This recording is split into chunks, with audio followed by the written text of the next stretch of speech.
قدیم مصری تہذیب مصر کی داستاں خاص طور پر قدیم مصر کا مذہب بہت ہی وسیع تصورات پر مشتمل تھا۔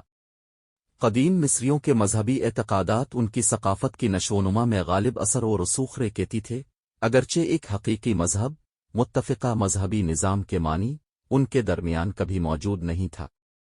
مصری عقیدے کی بنیاد قدیم داستانوں، فطرت کی پوجا اور ان گنت دیوتاؤں کے غیر منظم مجموعہ پر تھی۔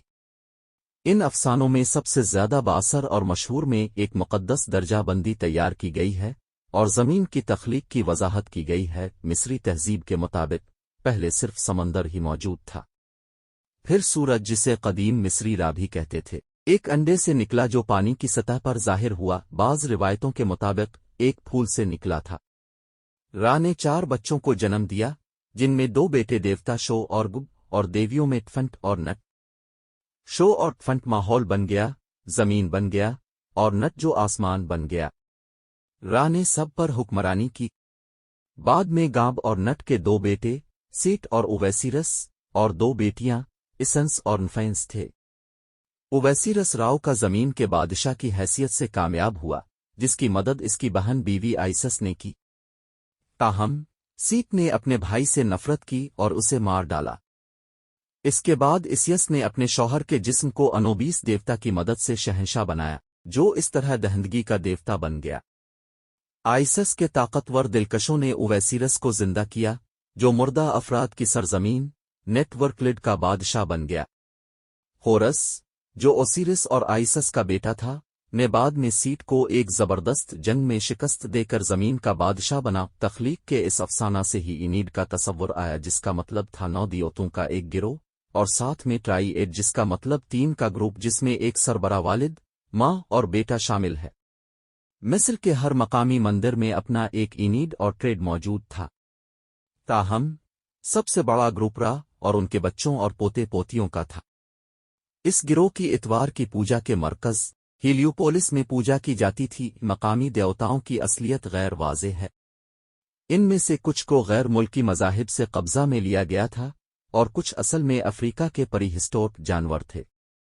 آہستہ آہستہ وہ سب ایک پیچیدہ مذہبی ڈھانچے میں الجھ گئے، حالانکہ نسبتاً پورے مصر میں کچھ مقامی دیوتا اہمیت اختیار کر گئے۔ پہلے سے نام رکھنے والوں کے علاوہ اہم دوتوں میں ون، تیوت، پٹا، خنمو اور ہپی اور دیوی ہاتور، موٹ، نیت اور سکمیت دیوتا شامل تھے۔ جہاں ان کی پوجا کی جاتی تھی، وہاں کے سیاسی عروج کے ساتھ ان کی اہمیت میں اضافہ ہوا۔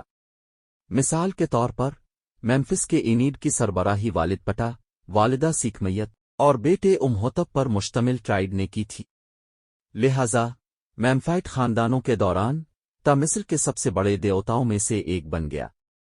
اسی طرح جب تھیبن خاندانوں نے مصر پر حکمرانی کی تو نس کے اینیڈ کو سب سے زیادہ اہمیت دی گئی، جس کی سربراہی امون، والدہ موٹ اور بیٹے کھونسو نے کی۔ جیسے جیسے یہ مذہب زیادہ شامل ہوتا گیا، بعض اوقات دیوتاؤں کو انسانوں کے ساتھ الجھا دیا جاتا تھا، جن کی موت کے بعد تسبیح ہوتی تھی۔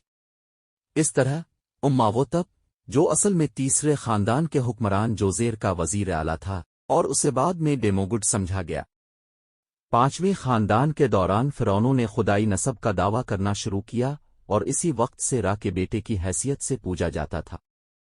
معمولی خداؤں، کچھ محض شیطانوں کو بھی مقامی دیوتا کی جگہ دی گئی تھی۔ مصری دیوتاؤں کی نمائندگی انسانی یا جانوروں کے سروں کے ساتھ کی گئی تھی۔ کبھی کبھی جانوروں یا پرندوں نے دوتوں کی خصوصیات کا اظہار کیا۔ مثال کے طور پر را کے پاس ایک ہاک کا سر تھا، اور ہاک آسمان کے اس تیز اڑان کی وجہ سے اس کے لیے مقدس تھا۔ محبت اور ہنسی کی دیوی ہاتور کو ایک گائے کا سر دیا گیا، جو اس کے لیے مقدس تھا۔ انوبیس کو ایک گیدڑ کا سر سونپا گیا، کیونکہ ان جانوروں نے قدیم زمانے میں صحرا کی قبروں کو توڑ ڈالا تھا۔ اورپا کو ایک انسانی سر دیا گیا، حالانکہ کبھی کبھار اسے بیل کے طور پر بھی دکھایا جاتا تھا، جسے اپس کہتے ہیں۔ ان دیوتاؤں کی وجہ سے جن کے ساتھ وہ منسلک تھے، مقدس جانوروں کی پوجا کی جاتی تھی، لیکن ان کی کبھی بھی پوجا نہیں ہو سکی جب تک کہ ان کی 26 سلطنت تباہ ہو گئے۔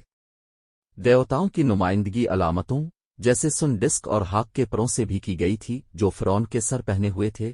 واحد اہم دیوتا جس کی مستقل مزاجی کے ساتھ پوجا کی جاتی تھی وہ را یعنی سورج تھا۔